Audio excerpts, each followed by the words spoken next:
Have a nice day, students. Welcome to Conceptual Chemistry. Today we are going to discuss about S block elements.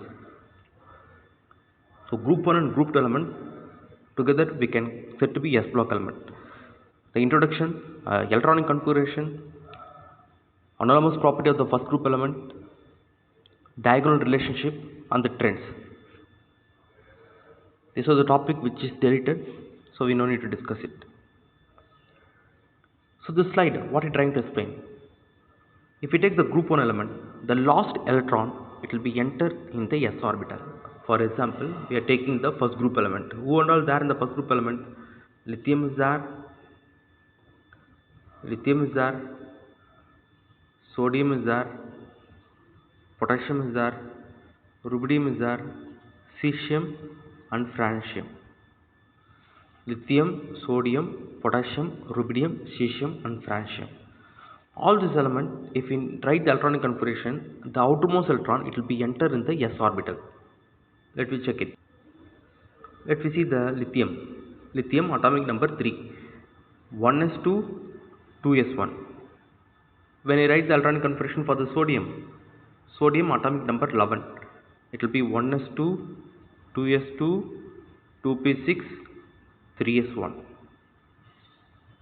So the outermost electron, where it is ending? It is ending in the S. So we can call this type of element as a S block element.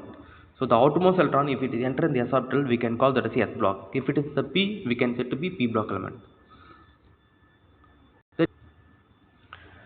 In the s orbital, how much electrons it can accommodate means in the s orbital only 2 electrons we can accommodate. Only one orbital, 2 electrons can accommodate. We know this. S orbital can accommodate 2 electrons, and the p it will be 6, and the d it will be 10, and the f it will be 14. So this basic thing we want to know. The elements of group 1 element we can call that as alkali metals, and the group 2 alkaline earth metals.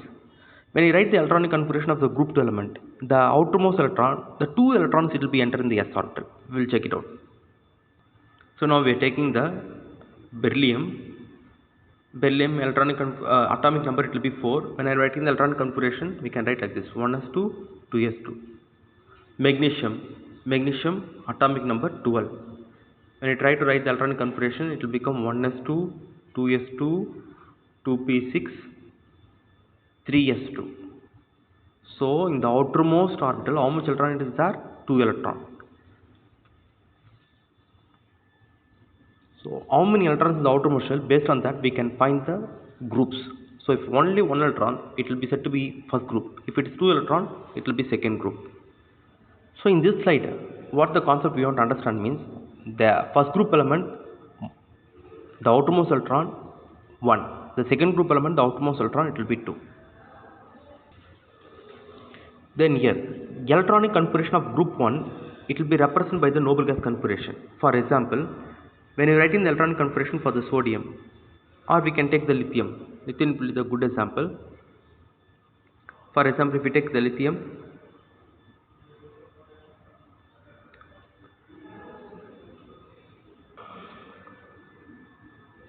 atomic number 3. So how we can write the electronic configuration? We can write the electronic configuration like this: 1s2, 2s1. Instead of writing like this, what we can do means we can use the nearest noble gas configuration. For the helium, which is the nearest noble gas configuration, we can write the helium. That is the nearest noble gas configuration. So instead of writing 1s2, we can write helium and 2s1. So what is the difference there? This difference you can't see when you're writing the smallest element. Suppose if you write the biggest element like cesium and all, you no need to write 1s2, 2s2, 2p6, 3s2, 4s2, 4p6, like that it will become big, very lengthy. To make it very short, we can use the nearest noble gas configuration. That only they are mentioning here. The electronic configuration for the group 1 element, we can use the noble gas configuration, and the general electronic configuration it will be ns1, and here for the alkaline earth metals, general electronic configuration it will be ns2. And one more thing, alkali and alkaline earth metals both are highly reactive. When it is highly reactive, what will happen means it can easily react with the other.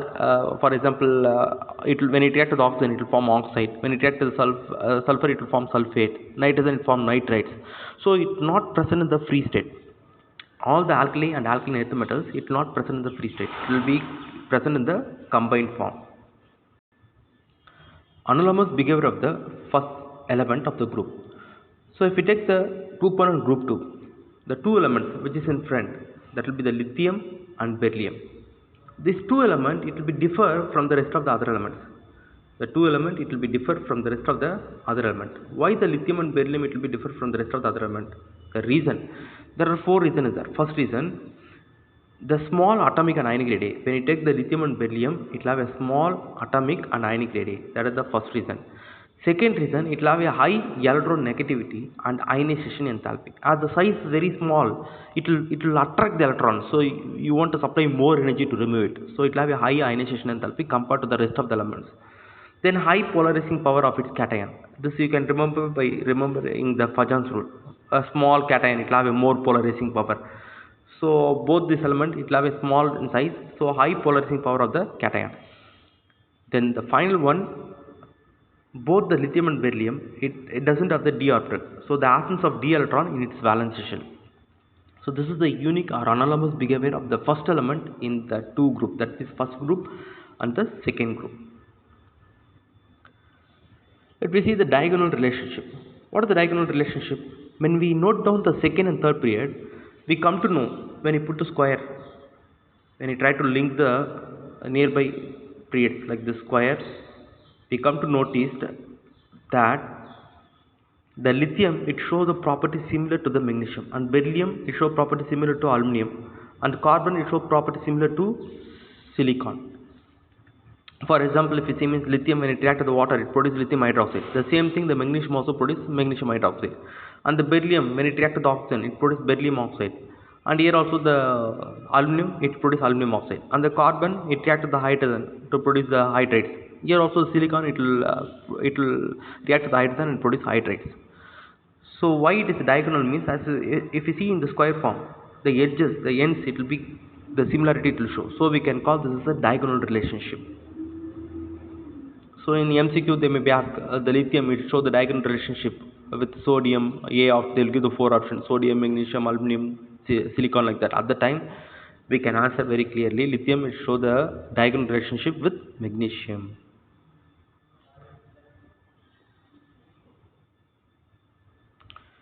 This slide, it will explain the electronic configuration of the group 1 element. As already we discussed the electronic configuration, what we discussed, all the group 1 element, the outermost electron, if you see means it will be 1. Yeah, that means group 1. The outermost electron, it will be 1. Don't consider this as the end part, this is the end. So that will be the continuation. Now, why the slide is placed here means to understand the use of the noble gas. So here, see the cesium, how much lengthy we want to write if we write the actual electronic configuration.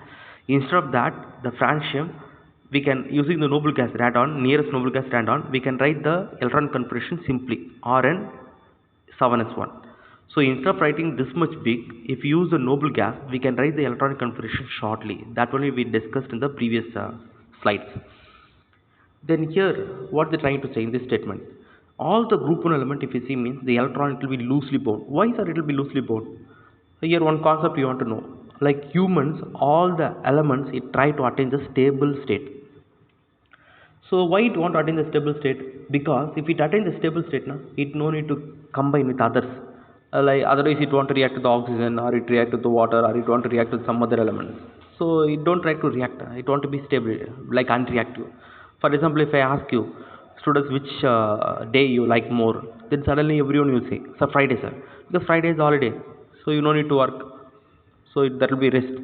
So everyone like the day. So here also like that, elements, it don't like to react, it want to be unreact. So if it want to unreact, it want to be stable, then only it will not need to react. So to attain the stable state, it want to lose or it want to gain electron. So here, this all the group 1 element, if you see means the outermost electron 1, if it lost means it will attain the stable configuration. How sir? How if it lost the 1, it will attain the stable state configuration? Yeah, for example, the lithium, it will be there. So lithium, if you see means 1s2, 2s1. If it lose this 1 electron, then it will attain the 1s2. What is 1s2? 1s2 is nothing but helium configuration. 1s2 is the helium configuration. So it will be stable. Then take the sodium. Sodium, the outermost electron, it will be 3s1. If it loses this 1 electron, then the second shell 8, it will be there. It will be stable. So like this, all the elements, it try to attain the stable configuration. and due to this reason it will be electropositive. When you say electropositive, when it lost electron and when it get the positive charge, then we can call that as the electropositive metals. So all the group 1 elements, it will be electropositive metals.